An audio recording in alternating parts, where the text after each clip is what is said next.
नारायण नमस्कृत्यं नरं चैव नरोत्तमं देवी सरस्वती व्यासं ततो जयमुदीरयेत् नष्टप्रायेषु भद्रेषु नित्यं भागवत सेवया भगवते उत्तमश्लोके भक्ति भवति नैष्ठिके कृष्णाय वासुदेवाय देवकी नंदनाय च नन्दगोपकुमाराय गोविन्दाय नमो नमः। मूकं करोति वाचालं पङ्गुलङ्घयते गिरिं यत्कृपा तमहं वन्दे परमानंदम माधवम। श्रीमद्भागवत महापुराण चतुर्स्कंद अध्याय 22।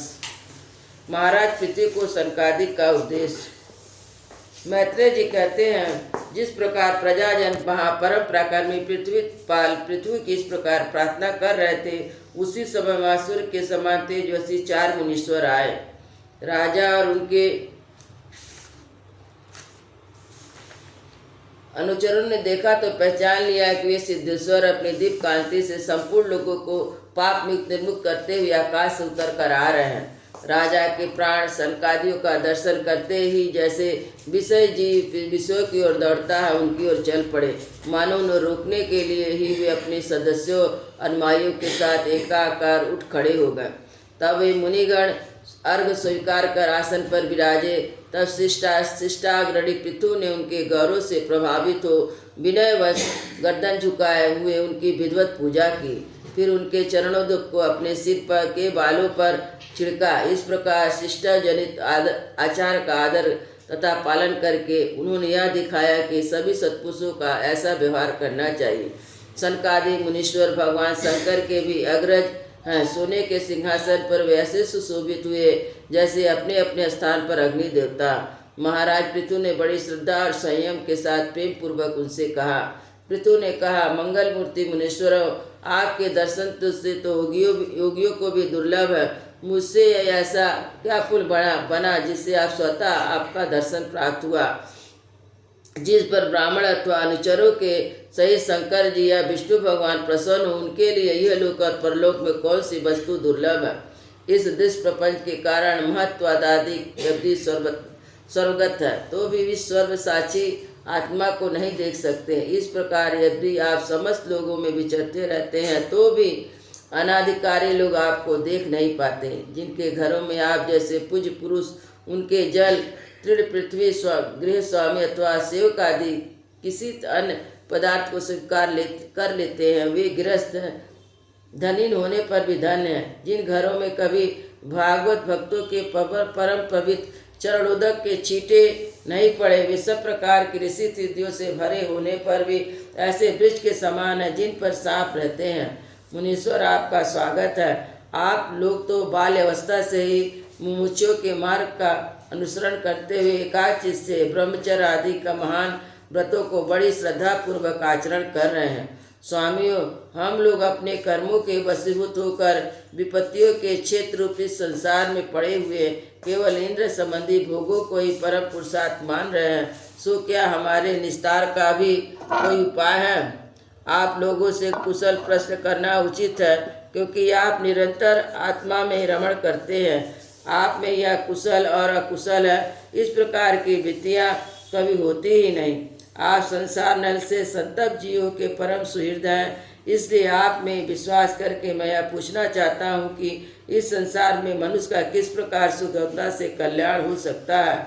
यह निश्चय है कि जो आत्मवान पुरुषों में आत्मा रूप में प्रकाशित होते हैं और उपासकों के हृदय में अपने स्वरूप को प्रकट करने वाले व जन्मा भगवान नारायण ये अपने भक्तों पर कृपा करने के लिए आप जैसे सिद्ध पुरुषों के रूप में इस पृथ्वी पर विचरा करते हैं। श्री मैत्रेय जी कहते हैं, राजा पृथु के युक्ति युक्त गंभीर और परमित मधुर वचन सुनकर सनत कुमार जी बड़े प्रसन्न हुए और मुस्कुराते हुए कहने लगे। श्री सनत कुमार जी ने कहा, महाराज पृथु, आपने सब कुछ जानते हुए भी समस्त प्राणियों के कल्याण की दृष्टि से बड़ी अच्छी बात पूछी है। सच है, साधु पुरुषों की बुद्धि ऐसी हुआ करती है। सत्पुरुषों का समागम श्रोता वक्ता दोनों का यह हिम्मत होता है, क्योंकि उनके प्रश्नों का सभी का कल्याण करते हैं। राजन, श्री मधुसूदन भगवान के चरण कमल के गुणानुवाद से अवश्य आपकी अविचल प्रीति है।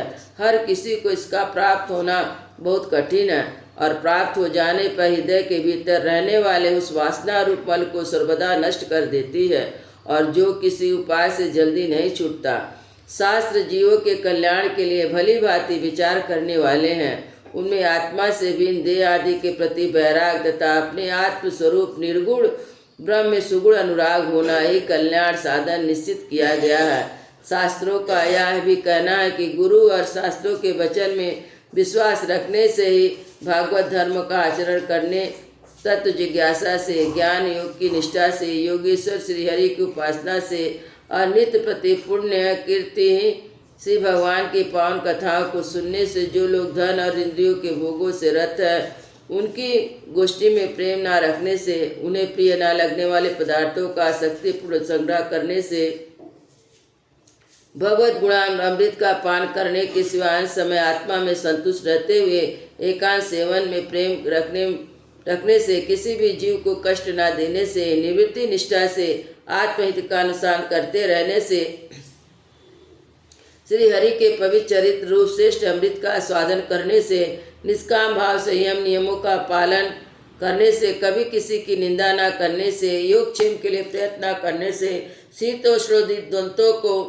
सहन करने से, भक्तजनों के कानों को सुख देने वाले श्री हरि के गुणों का बार बार वर्णन करने से और बढ़ते हुए भक्तिभाव से मनुष्य का कार्य कारण रूप संपूर्ण जड़ प्रपंच से वैराग हो जाता है और आत्मस्वरूप निर्गुण पर ब्रह्म में अनासिम की प्रीति हो जाती है। पर ब्रह्म में सुदृढ़ प्रीति हो जाने पर पुरुष सतगुरु की शरण लेता है। फिर ज्ञान और वैराग के प्रबल वेग के कारण वासना शून्य हुए अपने अविद्या रूपी 5 प्रकार के क्लेशों से युक्त अहंकार आत्मक अपने लिंग शरीर को वह उसी प्रकार भस्म कर देता जैसे अग्नि लकड़ी से प्रकट होकर फिर उसी को जला डालती है।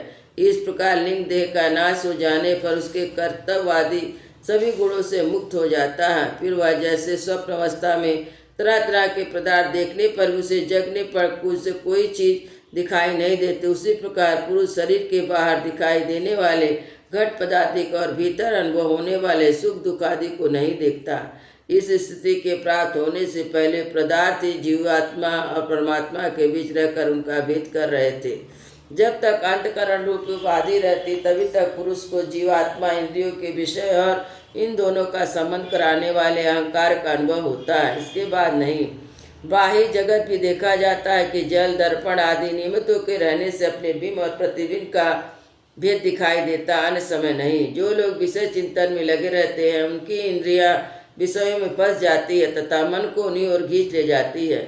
फिर तो ऐसे जलाशय के तीर पर उगे हुए कुश आदि अपनी जड़ों से उसका जल सींचते रहते हैं, उसी प्रकार इंद्रियासक्त मन बुद्धि की विचार शक्ति को क्रमशः हर लेता है।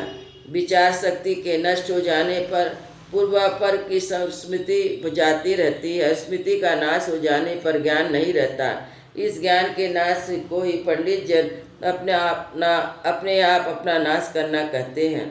जिसके उद्देश्य से इन सब पदार्थों में प्रियतम का बोध होता है, उसे आत्मा का अपने द्वारा ही नाश होने पर जो स्वार्थ हानि होती है, इससे बढ़कर लोक में जीव की और कोई हानि नहीं है। धन और इंद्रियों के विषयों का चिंतन करना मनुष्य के सभी पुरुषार्थों का नाश करने वाला है, क्योंकि इसकी चिंता से ज्ञान विज्ञान भ्रष्ट होकर वृक्ष आदि स्तंभर योनियों में जन्म लेता है। इसलिए जैसे अज्ञान अंधकार से पार होने की इच्छा उस पुरुष को विषय में आसक्ति कभी नहीं करनी चाहिए, क्योंकि धर्म अर्थ काम मुझ की प्राप्ति बड़ी बाधक है। इन 4 पुरुषार्थों में सबसे श्रेष्ठ मोक्ष ही माना जाता है, क्योंकि इन 3 पुरुषार्थ में सर्वथा काल का भय रहता है। प्रकृति में गुणक्षोभ होने के कारण जितने भी उत्तम और अधम भाव पदार्थ प्रकट हुए उनमें कुशल रहकर ऐसा कोई भी नहीं है। काल भगवान उन सभी के कुशलों को कुचलते रहते हैं। अतः राजन, जो श्री भगवान देह इंद्रियां प्राण बुद्धि अहंकार से आवृत होती स्थावर जंगम प्राणियों के हृदय में जीवों के नियामक अंतर्यामी आत्मा रूप से सर्वत्र साक्षात प्रकाशित हो रहे हैं, उन्हें तुम व मैं ही ऐसा जानो।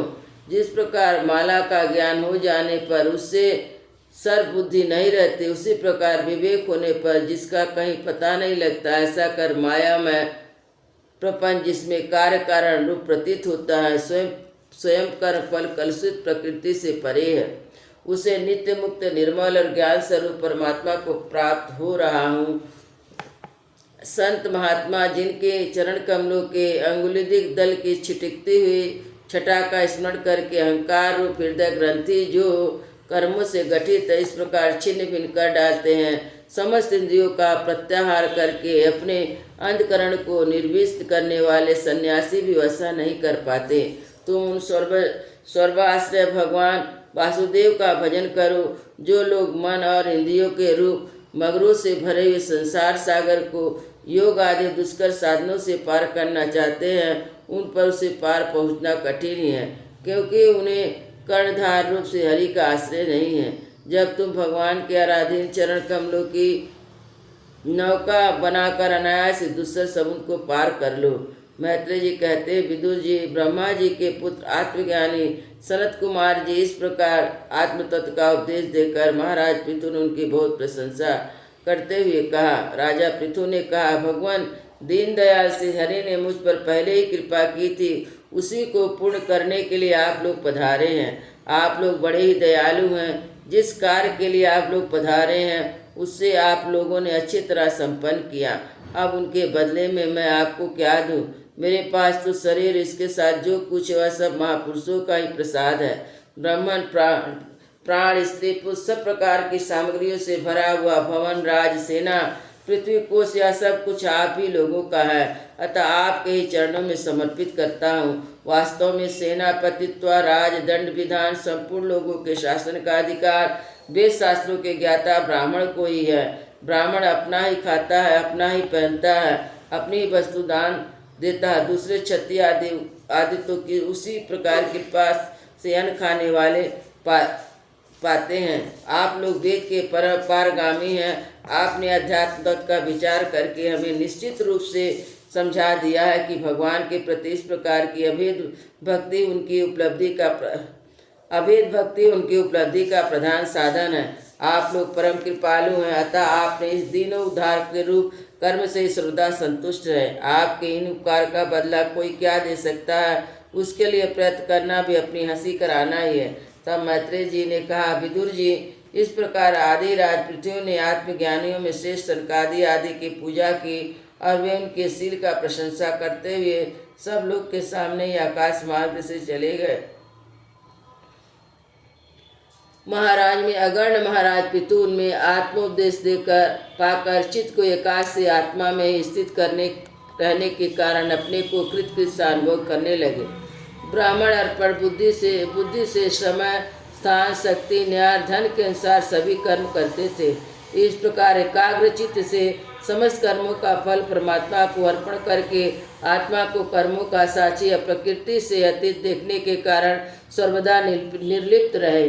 जिस प्रकार सूर्य देव सर्वत्र प्रकाश करने पर भी वस्तुओं के गुण दोष से निर्लिप्त रहते हैं, उसी प्रकार सार्वभौम